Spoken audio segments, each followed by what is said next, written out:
ओम ओम ओम श्री ओम विष्णुवे नमः। श्री जम्बेश्वराय नमः। प्राचीन भारतीय ऋषि मुनियों की संस्कृति के अनुसार मानव को 4 आश्रमों में रहकर जीवन व्यतीत करना उत्तम बताया गया है।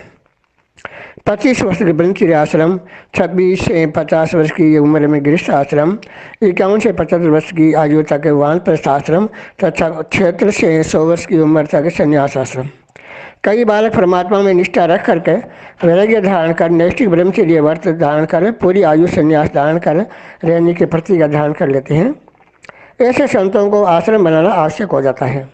आश्रम में उन्हीं बालकों व संतों को रखा जाता है जो धर्म में निष्ठा रखकर परमात्मा का स्मरण करते हैं, धार्मिक शास्त्रों को अध्ययन करते हैं तथा सात्विक यज्ञ में भाग लेकर घृत सामग्री आदि की आहुति देते हैं।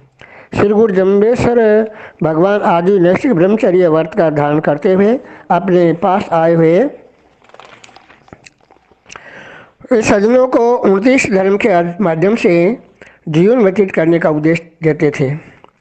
संत बनना उसी व्यक्ति का सार्थक है जो जीवन भर संत व्रत निभाने की चेष्टा करता है।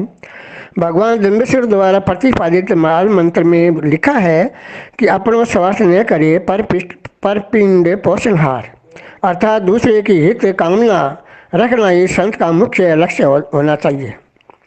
कुशला गांव की सरहद में 3-4 पीढ़ी से बिश्नोई संतों का जंगल में आश्रम है।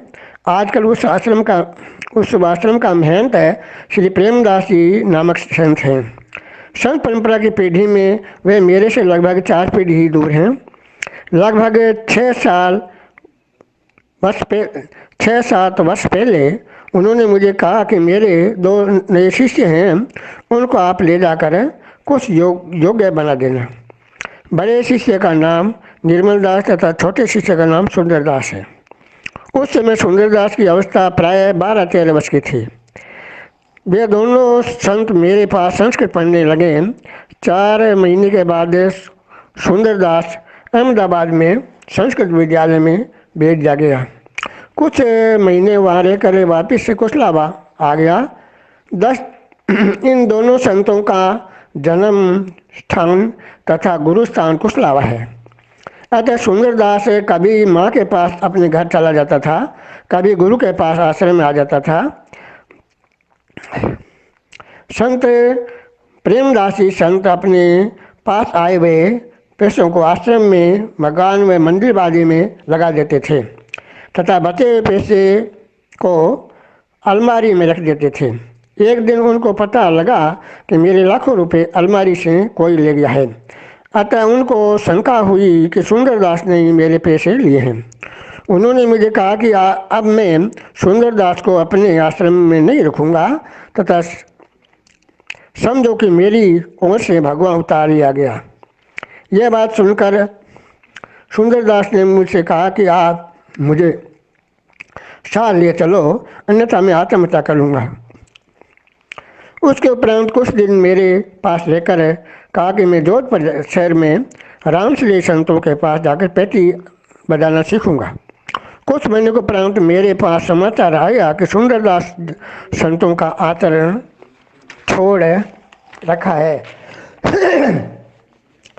तब मैंने उससे कहा कि तुम से संत बनी रहना अब संभव नहीं है, अतः अपने माता पिता के पास घर चले जाओ।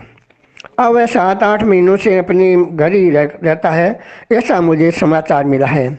मैंने उसे कभी भी भगवान नहीं दिया तथा ऐसे बालकों को भगवान देना भी उचित नहीं होता है। ये मेरी विचारधारा है और संत समाज के लिए भी मुझे शुभकामना रखता हूँ। मैं समाज के प्रति शुभकामना रखता हूँ। मैं विश्व समाज की इज्जत के लिए कोई कार्य करता हूँ। मैं ऐसा कोई कार्य नहीं करता हूँ जिससे संत समाज की, विश्नोई संत समाज की या विश्नोई समाज की कोई अपमानित कोई बात हो। अतः आप लोग जो दूसरे कुछ आजकल नए जो बालक हुए हैं, उनको भी थोड़ी सावधानी से बोलना चाहिए मेरे प्रति या दूसरे संतों के प्रति। उनको किसी प्रकार से अनुचित बात करना मेरे लिए भी थोड़ा बुरा लगता है और हमारे जो सरदार रखते हैं उनको भी बुरा लगता है। आज मैं इतनी बात कहकर भगवान जम्बेश्वर से, भगवान विष्णु से यही प्रार्थना करता हूँ, आप सबको सद्बुद्धि दे भगवान। बोलो विष्णु भगवान की जय हो।